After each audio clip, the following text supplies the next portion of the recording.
our program had support from NASA, the Army, and the Air Force for 20 years to conduct experiments. It was groundbreaking when Ingo Swan, a renowned physicist and scholar, made extraordinary claims about what he saw on the moon. Swan had a unique opportunity to study the moon like no one else before, and the results were astonishing. Even though he promised not to reveal everything, Swan shared some shocking details in his book before passing. These revelations have caused quite a stir in the scientific community and the general public. So what exactly did Ingo Swan find on the moon, and what secrets did he share that shook up the scientific world? In this video, we'll explore the reality of extraterrestrial moon bases and learn about the groundbreaking insights Swan brought forth in his book. In this groundbreaking video, we explore the astonishing claims of Ingo Swan, who alleges the existence of extraterrestrial bases on the moon. For years, these claims were whispered in the corridors of conspiracy and speculation, but now we bring the story into the light.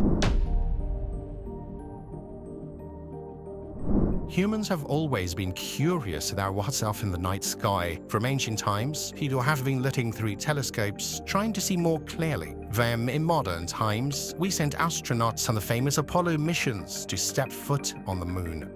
Now let's talk about this person named Ingo Swan. He was a physicist and artist from the US, but he's got a bit of a legendary status because some say he had superpowers like telepathy. He had the ability to read minds and stuff. He claimed he could use his power to look at the moon and see things others couldn't. But some say Swan wasn't just doing this for fun. He was working with the government in some super secret groups. There are rumors that he signed a significant agreement to keep quiet about what he found there. But eventually, he published a book called Penetration. In this book, Swan talked about some wild stuff. He suggested that maybe aliens are hanging out on the moon, and he wasn't the only one thinking this way. Back in the 60s and 70s, other people said similar things based on what they saw through telescopes and data from matter. What's really cool, or maybe a little scary, depending on how you see it, is that Swan said he could see these things using his telepathic powers. And I can seeing things thousands of miles away just by thinking about it.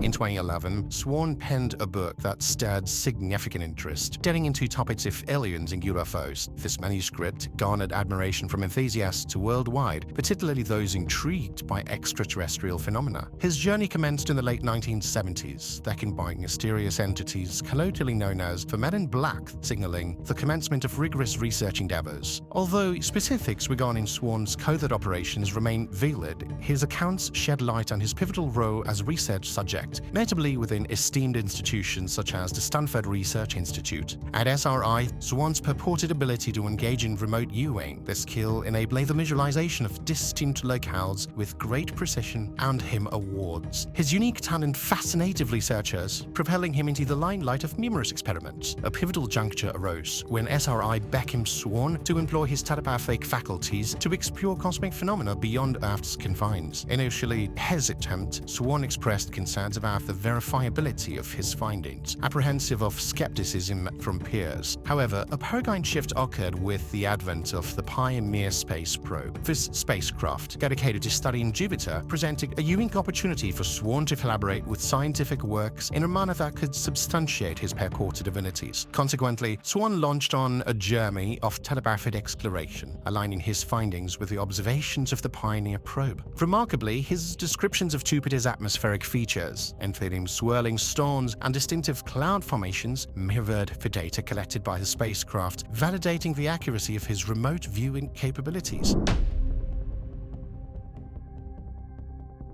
So how did Ingo Swan put up all these mind-blowing details about Jupiter? Well, people at the Institute were baffled. But when the Pioneer probe confirmed everything Swan said, they had to sit up and take notice, and Swan revealed something nobody else had spotted before: a ring around Jupiter. Even the fancy Pioneer space probe hadn't seen this ring, but Swan, using his telepathic abilities, describes it perfectly. He said it was made of tiny dust particles, just like he was looking through a telescope. But everything changed once the scientific community realized Swan's telepathy was accurate. Suddenly, all the research projects he was involved in got classified. Swan wasn't allowed to speak, kept from breathing, not even to the agencies he was working with. But that's not even the most shocking part of Swan's story. After his incredible success with Jupiter, the government came knocking for a top-secret mission. It all started with a mysterious phone call in March 1975. Swan gets a call telling him to go to the Museum of National History in Washington, D.C. and stand near a big elephant at exactly noon. Sounds like something out of a spy movie. Swan decides to go along, intrigued and maybe a little spooked. And when he gets there, a stranger dressed like a typical government agent hands him a note. The note says, "Don't ask questions, just follow me." So, like a character in a trance, Swan follows this mysterious figure to a waiting car outside. But the strangeness doesn't stop there. As soon as he gets in the car, Swan's subjected to a thorough search. They're checking him for any spy gear. Once they're satisfied, he's claimed they blindfold him and whisk him away to a secret base.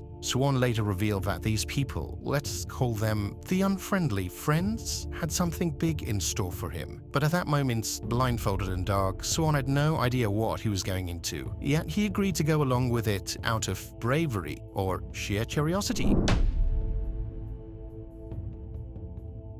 Ingo Swann's journey into the unknown depths didn't just stop with his remote viewing of Jupiter. It extended far beyond, getting into the enigmatic mysteries of our very own moon. As he embarked on his telepathic explorations, he did not know what he would encounter would shake the foundations of our understanding of the cosmos. Upon accepting a top-secret mission for the government, Ingo Swan found himself thrust into a confidential world where reality blurred with the surreal. Blindfolded and escorted to a covert facility, he was briefed on his task to utilize his extraordinary psychic abilities for remote viewing projects with a daily pay of $1,000. He was confined within the facility's walls for the project's duration, sworn to absolute secrecy. For a decade, Swan remained silent, bound by his agreement. It wasn't until years later that he disclosed the astonishing truths that he had encountered during his lunar surveillance. His revelations painted a picture of a moon teeming with activity, defying everything we thought we knew about Earth's silent satellite. Swan beheld structures, machinery, and even humanoid beings inhabiting the moon's desolate surface through his telepathic lens. From massive craters to dome-like structures emitting strange light, the lunar landscape was a world of the inexplicable. His descriptions of tracks resembling those left by heavy machinery and the presence of a mysterious green haze covering certain areas left no doubt. The moon was far from lifeless. But perhaps the most chilling revelation came when Swan peered into the windows of one of these stones, only to find beings eerily similar to humans engaging in unknown activities. The moment they sensed his presence, they turned to stare directly at him, sending shivers down Swan's spine and casting a shadow of uncertainty over the entire mission.